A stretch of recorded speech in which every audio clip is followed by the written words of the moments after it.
Buenas noches, por parte del Colegio de Nutriólogos de La Laguna, les damos la bienvenida al mes de noviembre. Nuestra sesión del día de hoy va a ser impartida por el doctor Antonio Cerón Uscanga, que estudió su licenciatura en la Universidad Veracruzana, hizo su posgrado en Medicina Interna por la Universidad Autónoma de Coahuila, su posgrado en Medicina Crítica por la Universidad Autónoma de Nuevo León, es ex profesor titular de la especialidad en Medicina Crítica de la UMAE 71 del IMSS en Torreón, Coahuila, director médico de la UMA Andalucía en Gómez Palacio, presidente electo del Colegio Lagunero de Medicina Crítica y adscrito a la Unidad de Cuidados Intensivos de la UMAE del 71 del IMSS. Le damos la bienvenida, doctor, y le agradecemos por este gran tema que nos va a presentar el día de hoy. Buenas noches, gracias por la invitación y bueno, ¿por qué hablar de repercusiones de la desnutrición en el paciente crítico? La realidad es que con el paso del tiempo en la medicina crítica hemos ido aprendiendo eh, que muchos aspectos del estado nutricional son determinantes en cuanto al pronóstico de nuestros pacientes. De ahí la importancia de tener cierta formación aspecto nutricional para mejorar el pronóstico de nuestros pacientes.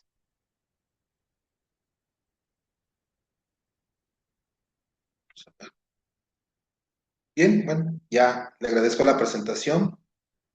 Entonces, vamos a la siguiente.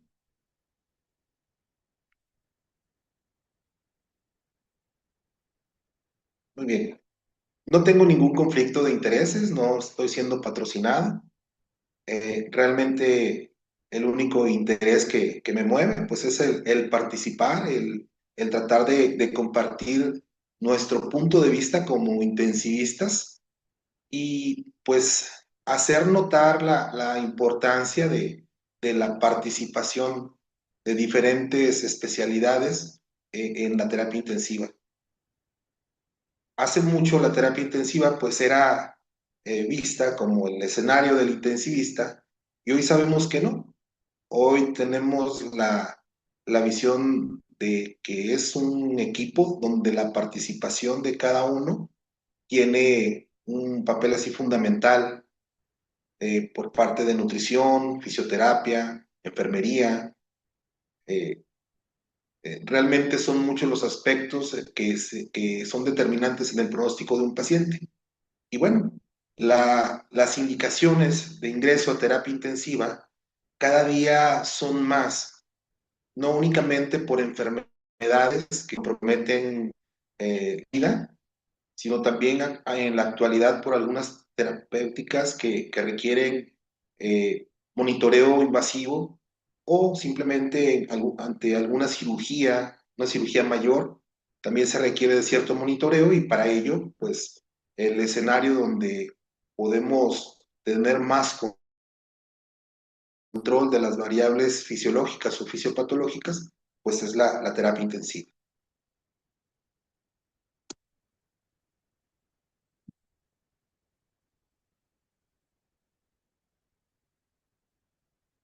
En cuanto a la prevalencia de la malnutrición, pues realmente esta es muy alta. Existen diferentes series, algunas reportan un rango de entre 30 y 50% de prevalencia. Si lo vemos así, pues estamos hablando de que prácticamente la mitad de los pacientes de la terapia intensiva pueden presentar malnutrición o encontrarse en riesgo de ello. Pero hay otras series que reportan una prevalencia que puede ir desde el 35 hasta el 78%. Es un rango muy amplio y aún un 30%, que es el porcentaje más bajo reportado, es un porcentaje muy alto si tomamos en cuenta que el estado nutricional es un predictor de mortalidad. Diferencias. ¿Por qué existen diferencias? ¿Por qué en una serie es 30%? ¿Por qué en otra serie es 75%? Eso nos debe llamar la atención, nos debe hacer buscar eh, la causa de esas diferencias. Básicamente, estas radican en que no contamos con elementos que estén unificados. Existen diferentes estrategias para hablar de riesgo de malnutrición, pero estas diferencias o estas diferentes escalas, permítame, avanza, perdón. Les decía, estas diferencias radican en que se utilizan diferentes escalas y la mayoría de ellas han sido validadas y son recomendadas, pero en la práctica ejecutarlas no es tan sencillo. En terapia intensiva utilizamos mucho Nutric. Sabemos que no es la mejor y aún así es la que se utiliza en un mayor porcentaje. Y toma en cuenta algunas variables como la edad, la escala de Apache, tan solo la escala de Apache para sacar la puntuación, necesitamos muchas variables bioquímicas y fisiológicas para poder tener una puntuación en la escala de Apache. SOFA, bueno, es más sencilla, pero aún así también es otra escala que es necesaria para poder hacer una evaluación mediante Nutric. Charleston, otra escala más, que también toma en cuenta muchas variables fisiológicas y bioquímicas, la condición clínica a la admisión y la cuantificación de interleucina 6. Bueno, en muchos lugares estamos en un escenario de un hospital de escasos recursos donde no se cuentan con estudios como la interleucina 6. Otra manera de evaluar, bueno, es la escala de Most. Esta es más sencilla en cuanto a los elementos que permiten hacer la evaluación, como el índice de masa corporal, el antecedente de pérdida ponderal en fechas recientes y el estado clínico del paciente a la admisión, así como su capacidad o la posibilidad de ingerir alimentos, ya sea por disfagia, ya sea por problemas clínicos, por un estado posoperatorio. Otra es la NMA. Esta también toma en cuenta si ha presentado alguna disminución en la ingesta de alimentos por alguna situación clínica en los últimos 3 meses, si esto se asocia también a pérdida de peso, que a veces, bueno, la pérdida de peso no es cuantificada, pero de manera subjetiva, muchos pacientes pueden referirnos que han perdido peso sin que de manera objetiva tengamos un valor cuantitativo.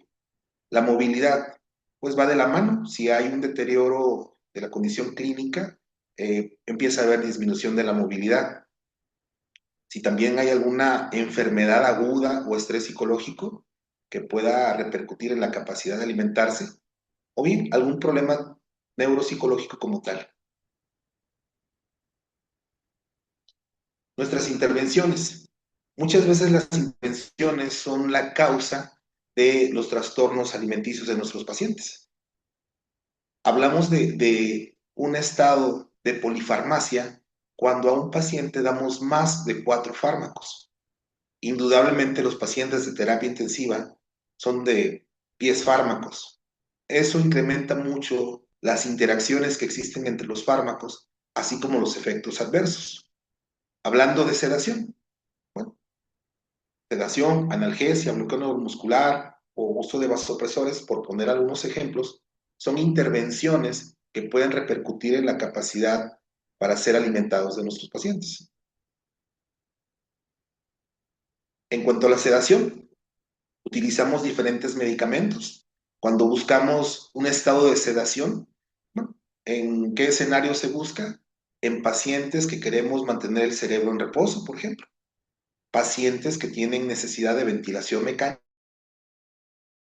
y estar consciente con un tubo en la tráquea a través del cual entra aire a presión, pues es muy incómodo, por lo tanto se requiere de darle sedación a este tipo de pacientes. Y eso implica la imposibilidad para la alimentación bioral. Los sedantes repercuten directamente en el vaciamiento gástrico, es decir, retardan el vaciamiento gástrico. Y algunos sedantes, por ejemplo, el propofol, tiene una carga lipídica alta, por lo tanto, es una fuente alta de carbohidratos, es una fuente que también puede precipitar elevación de los triglicéridos o incluso algunos episodios de pancreatitis. Entonces, los sedantes tienen repercusiones importantes. La analgesia. Si tenemos un paciente postrado, con un tubo en la tráquea, sondas, catéteres, va a haber dolor indudablemente. Entonces se requiere un nivel de analgesia que permita hacer todos estos procedimientos o intervenciones sin generarle dolor al paciente. Que esté sedado no implica que no perciba. Por lo tanto, puede estar sedado, pero va a sentir dolor. Entonces, los analgésicos, con mucha frecuencia utilizamos opioides, ya que hablamos de dolor moderado a severo, y en una escala de EVA, un dolor arriba de 6, de 10, es indicativo de algunos analgésicos, preferentemente los opioides. Sabemos que el fentanil está satanizado por el mal uso que se da de él, sin embargo, es un excelente analgésico cuando es bien empleado, pero inconvenientes, favorecen constipación, favorecen dispepsia, y eso también complica la capacidad de nuestros pacientes de ser alimentados. En cuanto a otro tipo de intervención que actualmente se realiza menos, el bloqueo neuromuscular. El bloqueo neuromuscular actualmente existen muy pocas indicaciones para hacerlo, y cuando se hace es por periodos muy cortos. Estos medicamentos que provocan el bloqueo neuromuscular, bueno, pues al inhibir la liberación de mediadores a nivel de la unión neuromuscular, de la placa neuromuscular, favorecen que no haya movimiento, y por lo consiguiente el movimiento incluye el movimiento intestinal. Entonces eso dificulta alimentar a un paciente que está bajo bloqueo neuromuscular. Prácticamente son pacientes con traumatismo craneoencefálico severo, en los cuales no queremos que tosan para no incrementar la presión intracraneana, o pacientes que tienen problemas pulmonares como SIRA severo. En este tipo de pacientes buscamos inhibir el reflejo o de la unión neuromuscular. Entonces, el que estén paralizados permite que sean más tolerantes para las presiones que se tienen que ejercer a través del ventilador mecánico. Entonces, muchas de nuestras intervenciones, como ven, tienen repercusión en la capacidad de nuestros pacientes de recibir alimento.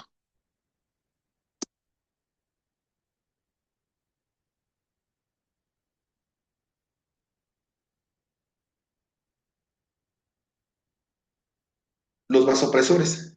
Los vasopresores son medicamentos que se utilizan para buscar metas de presión arterial. Con mucha frecuencia el escenario es, pues, un estado de choque con patologías como el choque séptico. Se tienen que utilizar medicamentos para ayudar a mantener o alcanzar al menos unas cifras de presión arterial perfusoria, es decir, una presión arterial que permita el mínimo de flujo sanguíneo a nuestros órganos. Bien, estos vasopresores, al generar un mecanismo de cierre del calibre del sistema circulatorio, pues también cierran el calibre del sistema circulatorio a nivel esplácnico, haciendo una redistribución del flujo, es decir, el flujo intestinal se deriva hacia otros órganos como cerebro, corazón, riñones, y el intestino en general va a presentar un estado de isquemia. Esa isquemia puede llevarlo a perforación, de ahí que los vasopresores, cuando se encuentran en dosis altas, sean una contraindicación para alimentar a nuestros pacientes. Nos dimos cuenta que en cuanto a los elementos esenciales del manejo o la atención de un paciente crítico, había algunos elementos que aunque conocemos que son importantes, no se tenían de manera sistemática organizadas. De ahí, Jan-Louis Van Sant, un médico intensivista de Bélgica, quien es uno de los máximos exponentes en sepsis. Él participó en las guías de la campaña Sobreviviendo a la Sepsis. Bueno, él observó que en las unidades de cuidados intensivos, los intensivistas únicamente en un 30% de los casos cumplíamos con los elementos básicos de atención o de cuidados dados a los pacientes. Él desarrolló una mnemotecnia, FAST-HUD, que incluye elementos como alimentación, analgesia, sedación, prevención de trombosis, elevación de la cabeza, profilaxis de úlceras y control de la glucosa.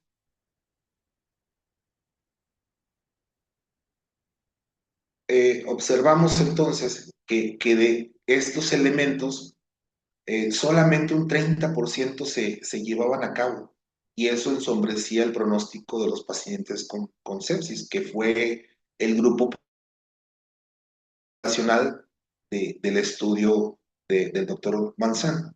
Bien, entonces, él enfatizó en la importancia de preservar o mejorar el estado nutricional en la UCI mediante una nutrición temprana, el empleo de una nutrición trófica, plantearse metas nutricionales, el uso de macro y micronutrientes y el ayuno estrictamente cuando se justifica.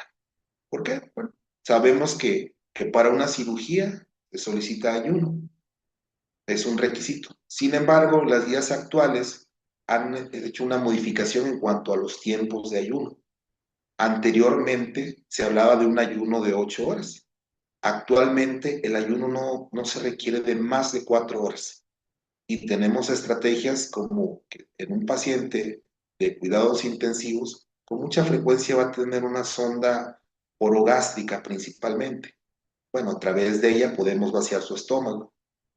Podemos aplicar medicamentos procinéticos y de esa manera se reduce el tiempo en el que tenemos que dejar a un paciente en ayuno cuando va a ser sometido a una cirugía. Pero todos estos elementos en cuanto a la nutrición solamente se cubrían en un 30%. De ahí que él desarrolló esta estrategia, FAST-HUD, que fue desarrollado precisamente para los pacientes de terapia intensiva con la intención de dar un abrazo, de proteger de manera rápida cosas que son muy importantes en el cuidado del paciente crítico. Después se hizo extensivo este FAST-HUD a los pacientes posquirúrgicos, por lo que se agregó el BID. Ya con esto se disminuyó mucho la omisión en cuidados esenciales del paciente crítico. Y si ven, la alimentación fue el primer pilar que el doctor Menzán quiso plasmar en su mnemotecnia. Todos son importantes, pero desgraciadamente no todos los intensivistas teníamos un abordaje así metódico y omitíamos muchos elementos de esto. Bien, ya una vez que se implementaron estas estrategias como el protocolo FAST-HUD, se hizo un análisis para saber qué tanto había repercutido en nuestra calidad de atención.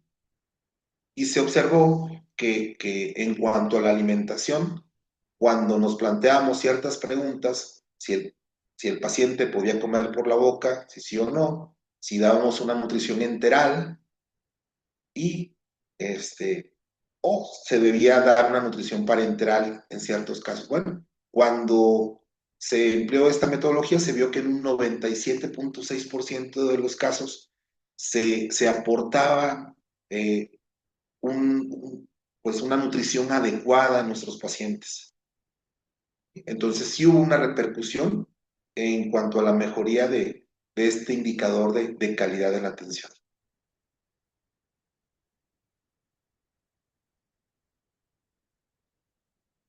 La obesidad. La obesidad también es un elemento que vemos con mucha frecuencia en los pacientes de terapia intensiva. Aprendimos las diferencias entre peso real, peso predicho, peso ajustado y en los diferentes escenarios. Antes, la ventilación mecánica se programaba en base al peso. Y si mi paciente pesaba 150 kilos, pues el cálculo eran 10 mililitros de volumen en el ventilador por kilo de peso, lo cual generaba volúmenes pulmonares demasiado altos que a su vez generaban presión muy alta dentro de la vía aérea y lesionaban un pulmón que podría ya incluso estar lesionado. Entonces se observó que realmente teníamos que hacer cálculos en cuanto al peso y de esa manera ajustar la ventilación.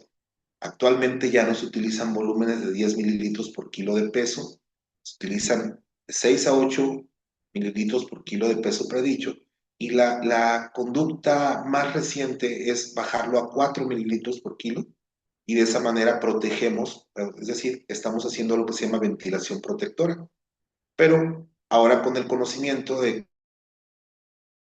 pues, una persona con mayor peso del deseado, pues no tiene unos pulmones más grandes. Por lo tanto, ahora sí podemos hacer ventilación protectora cuando calculamos su peso ajustado y eso nos permite también ajustar o calcular los requerimientos nutricionales.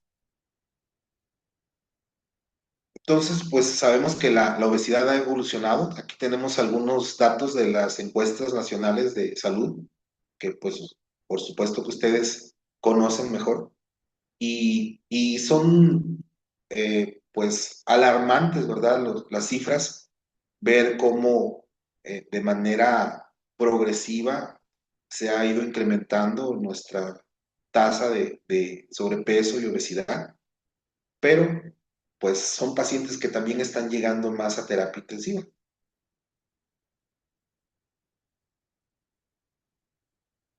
Ahora con el conocimiento actual, pues sabemos que hay mecanismos neuromorales, psicológicos, sociales, que son los que llevan al paciente a esta condición. Realmente el paciente con obesidad es un paciente aparte.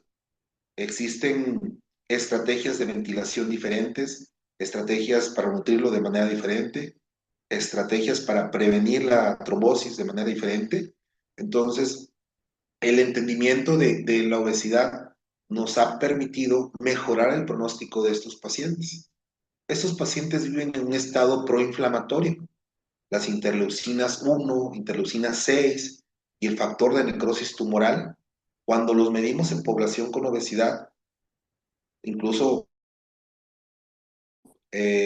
con sobrepeso, encontramos niveles más altos de estos mediadores de inflamación.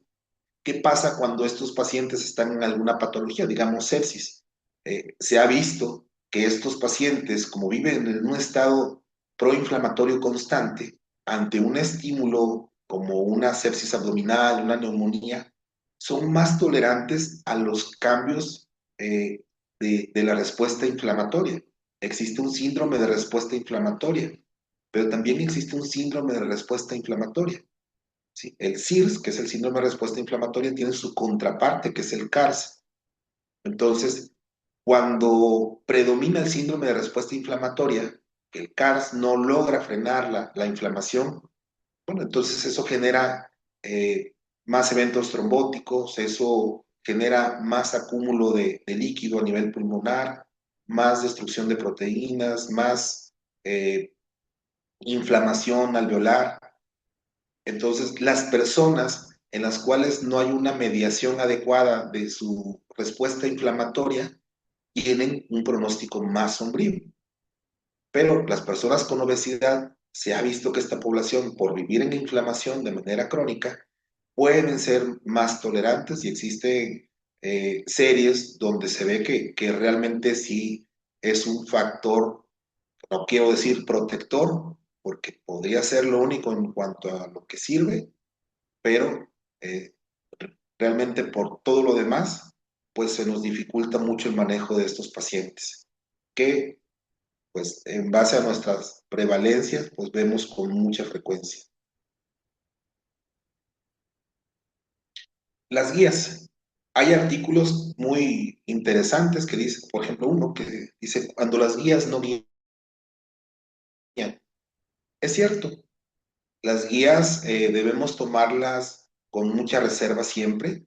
Obvio, son escritas por personas que pueden saber mucho más que nosotros, y nos permiten tener un abordaje dirigido, pero no siempre se aplican a nuestro escenario. Quienes trabajamos en hospitales de escasos recursos, pues es muy bonito saberme las guías del 2024, porque son las más nuevas, pero es muy triste darme cuenta que muchas cosas, pues solamente las voy a ver en el papel. Aún así, no quiere decir que no debamos conocerlas. Están disponibles, pues ahora sí que el, en cuanto a las sociedades de medicina crítica han sido muy generosos y están disponibles de manera gratuita. Ustedes las pueden descargar. Digo, la última revisión fue finales del 23 y parte del 24. Este, las pueden encontrar de manera gratuita y es muy útil tener pues, un panorama que nos permita ser objetivos en cuanto a qué es lo que tenemos que hacer en ciertos escenarios. Las guías ESPEN pues recomiendan tres escalas para evaluar eh, el riesgo de desnutrición. Ya les había comentado algunas de ellas, MOS, por ejemplo, también la de tamizaje de riesgo nutricional o la NMA. NMA tiene la ventaja de que fue validada para población de más de 60 años, que es una población que con mucha frecuencia vemos. Hay dos, y afortunadamente muchas de estas escalas también se encuentran disponibles de manera gratuita en aplicaciones como MedCalc.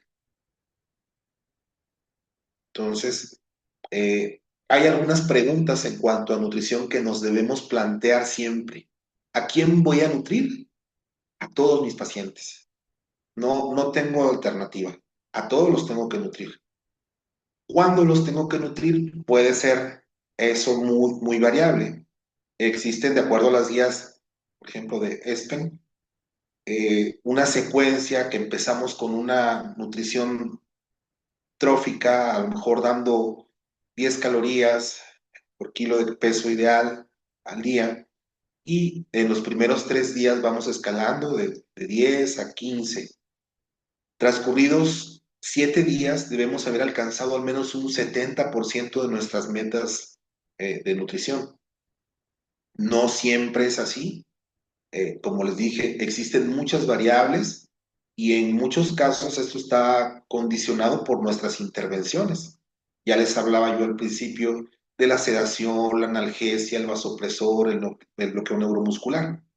Entonces, no siempre vamos a alcanzar nuestras metas en el tiempo predicho. Pero, ¿cuándo debemos empezar? Debemos empezar tan pronto tenemos un paciente frente a nosotros. Es decir, hay que tomar en cuenta que si nosotros retrasamos el aporte nutricional, estamos incrementando la morbilidad y la mortalidad. Ahorita vamos a ver un poquito más de cómo, de una manera así muy fácil, el estado nutricional es un determinante de nuestros pacientes. Bien, entonces, ¿cuándo? Tan pronto se pueda. Y buscando alcanzar ciertos objetivos. ¿Cuál vía? Pues sabemos que por fisiología la vía enteral siempre será preferible, no siempre va a ser posible por esta vía. Actualmente contamos con presentaciones de nutriciones parenterales, periféricas, centrales, en ocasiones las alteraciones de la motilidad intestinal, el retardo en el vaciamiento gástrico, se pueden sobrellevar utilizando sondas pospilóricas. Entonces, la vía pues es muy variable, pero sabemos que nosotros preferimos las sondas orogástricas más que nasogástricas, ya que en un paciente en terapia intensiva presenta fiebre y todo el mundo se paniquea. ¿Por qué? Bueno, los pacientes con una sonda nasogástrica pueden presentar sinusitis y que eso cause fiebre. Entonces, preferimos una sonda orogástrica que una sobre una nasogástrica. Y en cuanto a la permanencia de una sonda, hablamos de que el material del que están hechos, pues cada vez que hay movimiento del tórax por el ventilador, hay deslizamiento de la sonda. Y la sonda es un material rígido, es semiflexible, pero está rozando y eso puede provocar perforaciones o fístulas en el esófago. Entonces, se busca que las sondas no permanezcan más de 15 días. 15 días es mucho y debiéramos antes de ello tener ya una alternativa, ¿verdad? Si nosotros consideramos que nuestro paciente no se va a poder progresar la vía de alimentación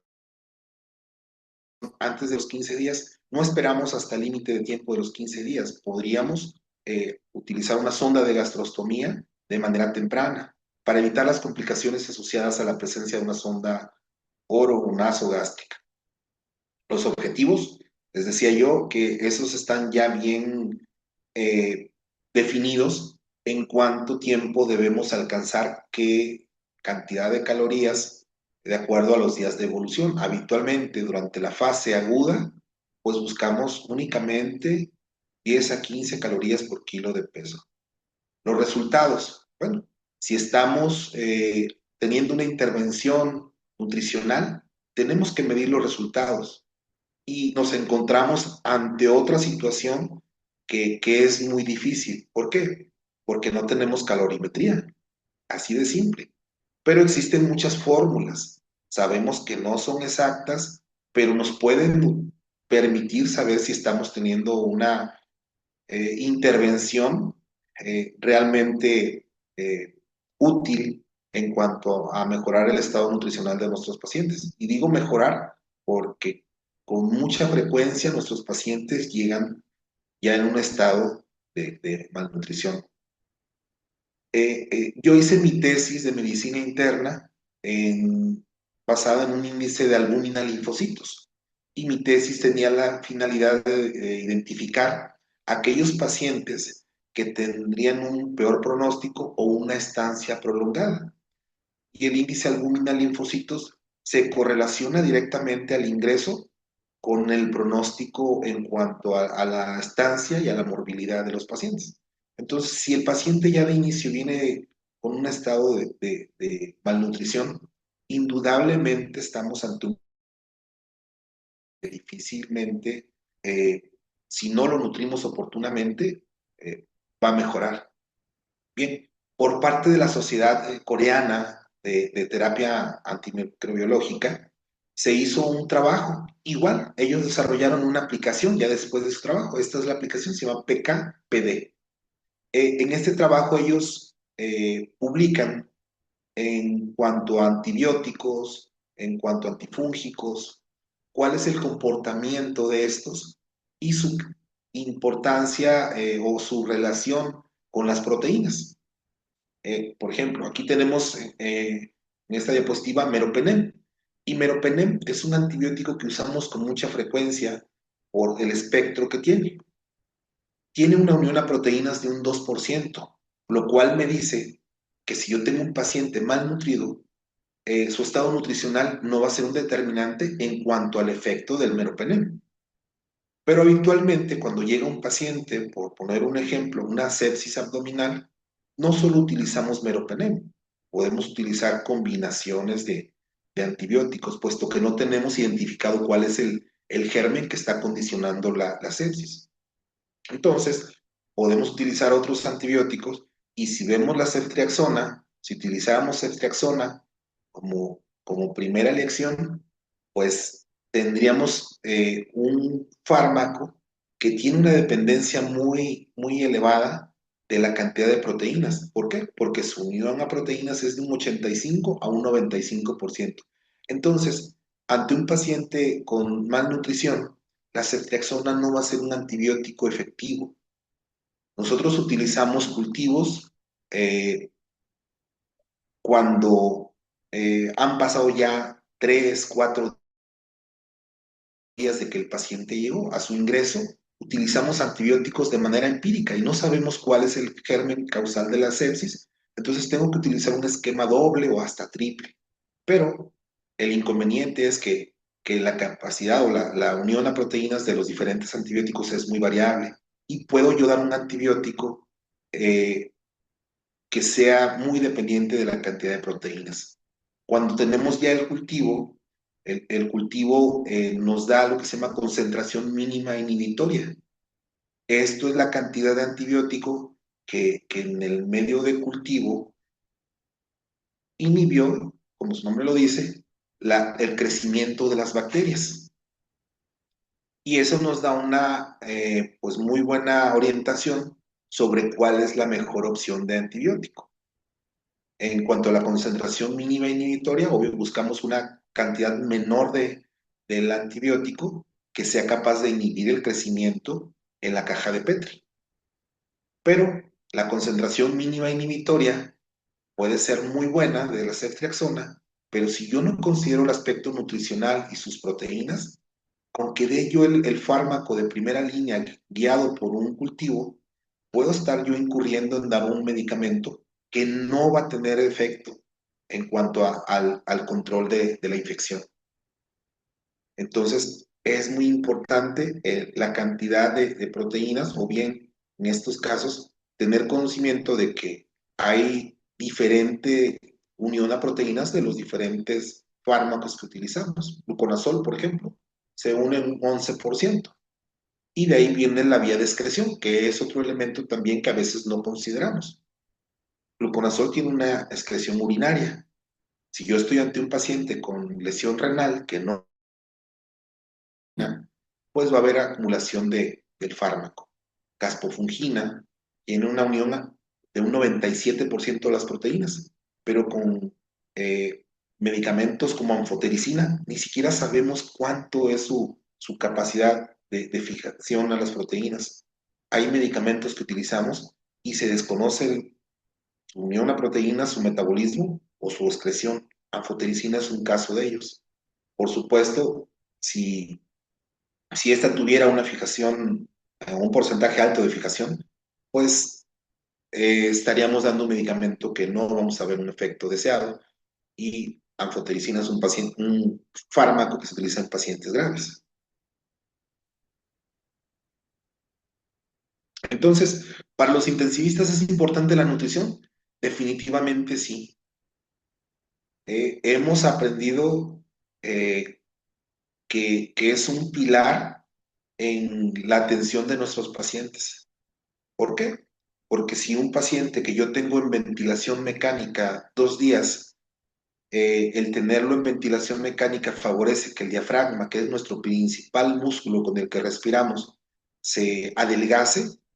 Estamos hablando que en 2 días un músculo que siempre está activo, por estar inactivo por 2 días, es suficiente para que este músculo vaya perdiendo fuerza. Si a eso le agrego la polifarmacia, sedación, analgésicos, si a eso le agrego un déficit nutricio, entonces eso va a hacer que un paciente, cuando yo intente retirar la ventilación, no va a tener la capacidad, su diafragma, su capacidad contráctil íntegra. Va a ser un diafragma que se ha adelgazado y por lo consiguiente eso va a dificultar el proceso de retiro de la ventilación. Mediante ultrasonido medimos el espesor del diafragma y también vemos el deslizamiento de las fibras de este cuando se contrae. Y esa es la manera que medimos para saber si ha habido un adelgazamiento o atrofia del diafragma. El corazón y el diafragma nunca se detienen, puesto que está el corazón latiendo y el diafragma está ayudando a la ventilación.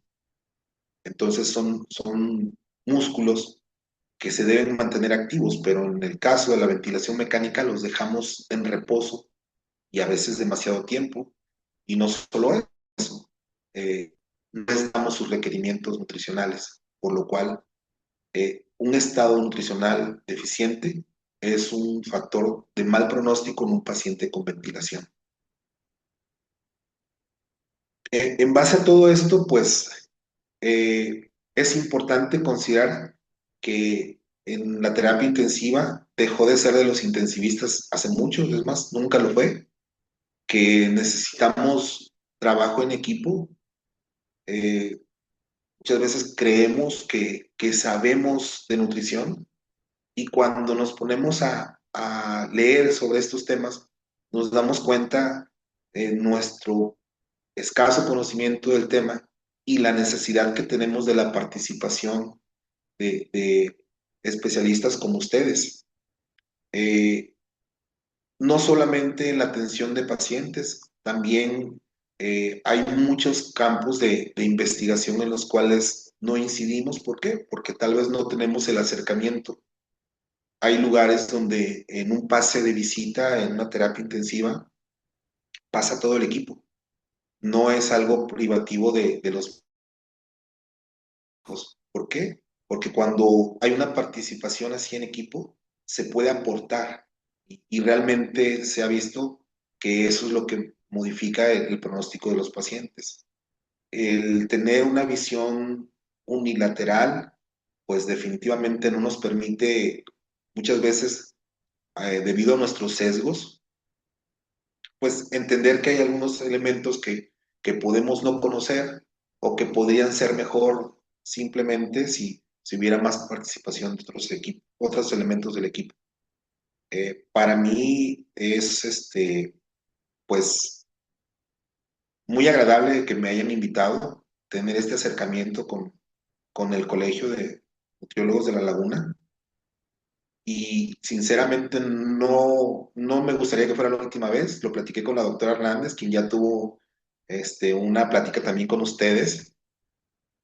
No sé si se los dijo ella, pero estaba ya muy entusiasmada y me siento igual porque pues es un acercamiento que no se había dado porque tal vez no lo habíamos buscado, pero yo creo que ahora que ya lo tuvimos, hay muchas cosas en las que podemos trabajar juntos, no solamente el campo clínico, la investigación, hay eh, muchas cosas que se pueden hacer. El Congreso de Medicina Crítica es cada año, pues sí estamos con la firme decisión de participar el siguiente año presentando algunos trabajos, así que eh, pues ojalá alguno de ustedes quiera participar. Eh, de mi parte, pues quiero nuevamente agradecerles la invitación y estoy abierto a cualquier pregunta, ya sea en este momento o bien por alguno de mis datos de contacto. Eh, Por correo, doctor. muy-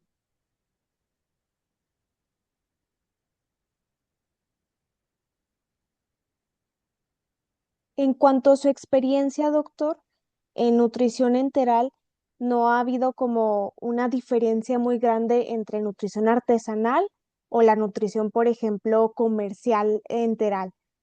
En cuanto a su experiencia, ¿ha visto alguna diferencia o cuál es la que se usa más ahí con ustedes en la terapia intensiva? Anteriormente, pues nosotros hacíamos los cálculos de la nutrición. Eh, no en todos los hospitales tienen una campana de flujo. Y eso ha motivado que con mucha frecuencia se recurra a las presentaciones comerciales. De las presentaciones comerciales existen periféricas, tan solo de una marca, por ejemplo, existen 3 periféricas, y de las centrales de esa misma marca existen 4. Entonces, sí nos da algunas opciones, pero sabemos que la nutrición es personalizada. Entonces, eso puede hacer que no estemos dando los requerimientos completos y sobre todo si no tenemos la manera de evaluar los resultados de la nutrición, pues también eso puede llevarnos a que nuestra intervención no sea tan efectiva. Hay hospitales, no voy a decir nombres, pero he pedido balance nitrogenado y pues siendo hospitales de grupos a nivel nacional no me han podido hacer un balance nitrogenado. Entonces, yo creo que si yo hago una intervención, tengo la obligación de hacer una evaluación de esa intervención para poder definir si tengo que ajustar mi tratamiento o no. Entonces, en cuanto a nuestra experiencia, sí recurrimos mucho a las presentaciones comerciales. A veces intentamos complementarlas, ¿verdad? Tienen puertos donde se pueden agregar algunos elementos a las nutriciones que ya vienen preparadas, pero más que tener una mala experiencia con ellos, no, afortunadamente no hemos tenido malas experiencias, pero sí a veces sentimos que tendríamos que evaluar un poquito más los resultados para poder decir que fue una intervención benéfica para el paciente, porque podemos quedarnos con el sesgo de que, pues yo le di nutrición, pero si yo no mido mi intervención, no puedo realmente saber si esta fue la más conveniente. Muchas gracias, doctor. Y otra más llegó al correo. Hace algunos años se presentaron los criterios GLIM para checar lo que son el riesgo de desnutrición.